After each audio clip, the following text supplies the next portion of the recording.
Hey guys, MSH Garage here, finally bringing you another video. I know it's been a while in making. So last time we left off, I was discussing what it's like to lose a modified Mustang. So in the meantime though, there's been a lot of action going on in my life, and I'm sorry that I haven't gotten to posting this follow-up video sooner to my millions of viewers out there. No, I'm just kidding. But the bottom line is that I want to make this continuation video. I do have actually a ton more content and more stuff to talk about. But the summer was chock-packed full of all sorts of different driving events, a lot of different car shows. I actually won a couple trophies. If you follow my Instagram, it was a fantastic summer. So I do have a lot to talk about from that, and actually some future directions on my supercharged Mustang. But we're going to get into it right here and finish this continuation to top off this little video series. And without further ado, show you what vehicle that I decided to go with for a follow-up to the 2014 Mustang. So just to talk a little bit about and just review last time. So I was discussing what it was like to lose a vehicle. Obviously it's horrible. We lost kind of a family member basically. But then you have to pick up the pieces and decide, well, what are we going to get to replace it with the insurance money? So one thing that I wanted to look at, the brand new 2019 Ranger came out at that point, like right, I think within a month or within a couple of weeks of the car, my 2014 Mustang actually biting it. And we took a look at it, and I liked it quite a bit. It had some nice facets to it, but I'm going to put this disclaimer in there. I'm going to tell you right now, Ford, way too expensive, especially for the early models that came out. You're catering to the wrong audience there as far as, trying to build fully loaded models that are comparable with the F-150. That is not your customer base right there. Your customer base is a totally different type of customer base. And personally, from what I remember and what I recall, that's not what the Ranger used to be. It was not a fully loaded vehicle like that. It was supposed to be a smaller, more affordable truck, which is not the case at all. A lot of them were showing up in 40, 42, 45, even the $50,000 range. And for how decent it wasn't worth the price point for that. So without any further prevarication here, what we did decide to go with is a 2019 Challenger, which we got in January of this year. So yes, the car is almost a year old at this point, and I can give a little bit of review and breakdown on this vehicle as we've driven it over the past year. So I've been very happy with the performance of this vehicle, and also to say it is our family vehicle. So with losing the Mustang, there were a couple of points to hit on that I myself and also my family, my wife, determined that we really needed something a little bit more user-friendly, basically. I mean, the V6 had quite a bit of power for what it was. As I mentioned before, had a lot of modifications, but, especially with the solid rear axle and the way the car drove, it did have a couple of issues associated with it, especially in weather conditions and so forth. And this is a great all-around vehicle. Now, a lot of the people out there are saying, well, you're a Ford guy, you bleed Ford blue. I got my Ford hat on right here saying, how dare you? How could you go with the Challenger? Well, I mean, the great thing about this car also is that no other manufacturer for a muscle car does, or a muscle, I guess, derived car, I should say, goes with, is that this is all-wheel drive. So this is the 2019, believe they came out with this, they started in 2017 or 2018, they came out with an all-wheel drive variant again. Now, this isn't comparable, isn't the same as all-wheel drive police car that I think was back in the 2012s, the 2014s or so. It's not that one. It only comes in a V6, which has been a bit of a complaint of some people who are Dodge fans. But overall, I've been splendidly happy with this vehicle from a size perspective, from a performance perspective, from the top down. It has functioned admirably and very good. It really hit all the checkpoint marks as far as having enough of the performance there, but also balancing it with daily drivability and usability for the vehicle. So the one thing I have to say is that the all-wheel drive system in this car, to start with, is fantastic. So we got this car in January, and then we were driving it, of course, through February, and we still had quite a few snowstorms at this point. This car, I got to experience it right away at how it handled in the snow, and it did fantastic. I can tell you from experience, there are a lot of snow-covered roads which there was no plowing going on yet, and the car just literally plowed right through it. Because you not only get the all-wheel drive in weather conditions below 40 degrees or rain or snow, but the fantastic thing is that in the summertime, when the temperature warms up, it switches back to rear-wheel drive. So you get better fuel economy at that point, and you get all the fun and shenanigans that comes along with a rear-wheel drive car. It automatically switches for you. I think it's just fantastic. I love driving it like that. that, and it's really fun to feel the difference in the car. I could say, and my wife drives it more consistently than I do, of course, being the family-oriented vehicle. It's something that she was really happy about also, and she really enjoyed driving as well. So it's something we kind of both can share and experience it.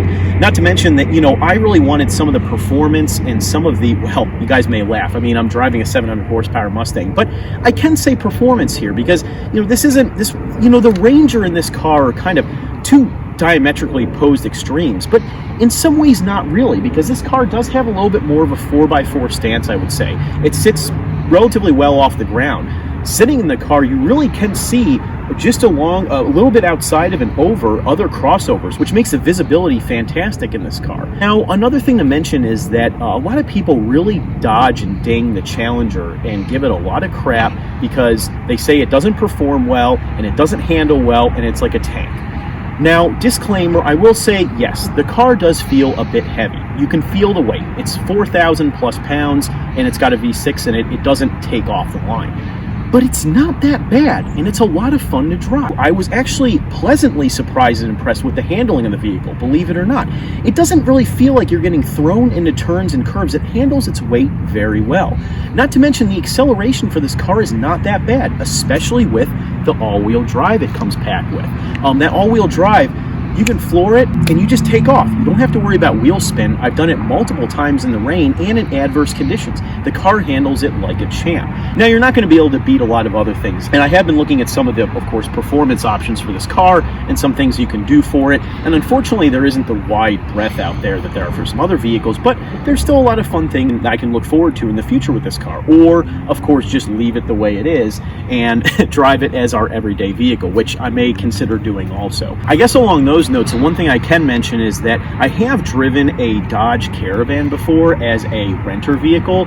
Now, the thing I have to say, though, is that Pentastar is a great engine, and I really do like it, but this does sound like a minivan. And that's the one thing that I feel that it really can't stand that much. So the exhaust system probably will be at very minimum the one thing that we change on this car, just to give it a little bit more of an aggressive tone and less of that minivan sort of sound. But overall, though, we both, and I have been very happy with this car. It's a lot of fun. My wife can drive it. It's very easy to drive, and I can go ahead and hop in the vehicle and have a lot of fun in it also. So one thing to say is that we got this 2019 Dodge Challenger. Now, there are two versions of this car for the all-wheel drive. And to mention this to you guys out there looking into this car, you want to pay attention to this. There is the GT version. Now, initially when we were looking at this, I thought the GT version was the only trim this car came in. Initially, I think it might have in 2017 or 2018 when it first came out. So the car also comes in the SXT trim as well, which is what we have. Now, just to let you guys know out there, so the GT version, what you're paying for, it's about $3,500 extra for a hood package that is reminiscent, I believe, of the Hellcat Red Eye, and also an extended chin splitter below. So you're paying about over $3,000 more just for the exterior package. There is absolutely no difference in performance between the vehicles whatsoever. So this being the SXT package, so what all did we get with this car? So for a great price, I believe it was about $33,000, this car came completely loaded as the all-wheel drive SXT. It came with the black top package, I believe. Sorry, Dodge fans out there, I may have messed that up. I believe it's the black top package. So in the black top package, basically just comes with the stripes right here, with the matte black stripes. It also blacks out the fuel cap, which we can go around and show you throughout the video. And then we also have blacked out badging as well for the Challenger emblem up front and the all-wheel drive rhombus, the full and the black rhombus in the back. So that all comes blacked out. And also the rims as well, in addition to that, come in a sort of darkened gun metallic gray for the vehicle, which gives it a nice sleek appearance. Now what's great is that seeing this car on the lot, it came exactly the way I would have wanted it. All the stuff I wanted to do on this car was already done. Not to mention that we kind of looked at this car, and after now having Marissa and having my supercharged 5.0, we wanted a car that was going to be kind of a nice bookend and look very well next to that vehicle. So we'll probably end up doing some blue accents on this car to kind of have a nice matching set between the two cars when we do go to car shows. So as far as the interior package, came with an all leather interior trim. The seats are like couch cushions in there. They're very comfortable getting into. The size is great also. There's a lot of room in the car. and I did consider going between the Challenger and the Charger. So with starting a family and looking towards the future, people might have said, well, you should have probably gone with the 4-door option. But the door paneling that goes back really doesn't change between the two cars. You just have a much bigger door on this vehicle. So it still goes to the same point, and I got in and out of the back of the vehicle when we first got it and didn't have any trouble at all. It's very easily accessible, especially for a 2-door car, which I find very surprising. Of course, driving both vehicles, they both drove pretty much identically, at least in my opinion. I couldn't really tell a whole lot of difference between them, both all-wheel drive versions, of course.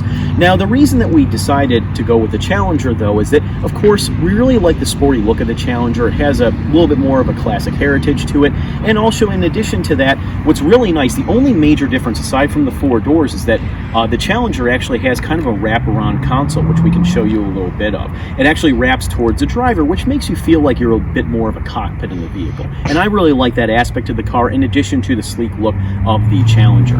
We also got the cold weather package, and in addition to that, it also came with cooled seats as well. Now, on top of that, we also went with a bigger screen display, which is about an 8.8-inch screen, almost about 9 inches. And the thing that I have to say is, compared to other vehicles I've been in, the Dodge interface is very nice. When you hook up your phone, it works very well, and the touch is very sensitive and very specific when you hit the screen. It's not very diffuse. I've used some of the sync and other interface mechanisms like in Ford, and to be quite honest, I don't really like sync as much as I like the system in this car. In addition to the interior package, it also came with an Alpine stereo system as well.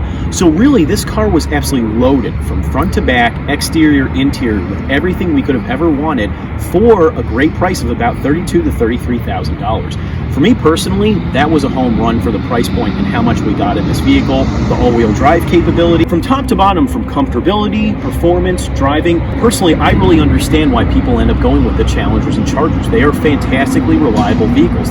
And to be quite honest, Dodge has kind of sold me a little bit. Maybe in the future, it'd be nice to have a project car, something like a 392 or, well, Hellcat if it ever presented itself. But I can see why those cars are so popular and so fantastic. It is a lot of fun to drive. It's better handling than you may think. And yeah, it's a V6. The performance isn't going to be a 12-second quarter mile, 11-second quarter mile. But you got to consider, though, this thing's hauling around 4,000 pounds and can still do about a 14.4 or 14.5 according to the books. You really haven't had any problems with maneuverability, with getting around. The visibility in the car's been great. And overall, it's been a fantastic performer. Nothing could really fill the hole left behind by losing that V6. I really love that car, and I'm going to miss it. But I can say, though, this has been a fantastic, not a replacement, but at least a future vehicle right here, especially for the family when you consider, whether or not we really wanted to go with another Mustang, because we honestly did consider it at that point. It was heartbreaking losing that car, and really, it would have been great to have another, like an S550, or maybe find a used 2014 V6, which I did look at and did find almost identical replacements for that car.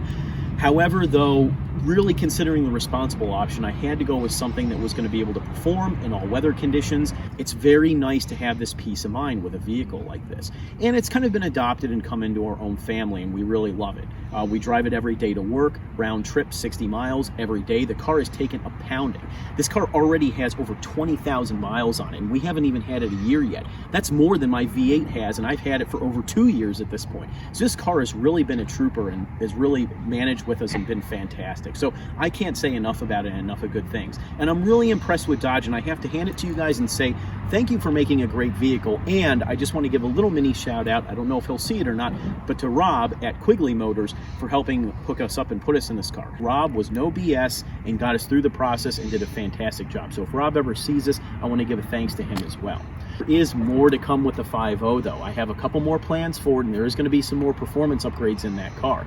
And I can talk a little bit about some of my experiences this summer. So thank you guys for tuning in. If you like this video, click the like and subscribe, and don't forget to also check out my Instagram profile, which has a ton of different content from the summer, and I'm going to be posting more content throughout the winter. Also, with these great conditions, I have to say, even though snow on the ground prevents some things, but it might also hold some fun too. So maybe there'll be some fun stuff with this winter with a couple of donuts if we get some adverse conditions in the 5.0, and I can share that with you guys. Thank you very much for watching my video, and stay tuned.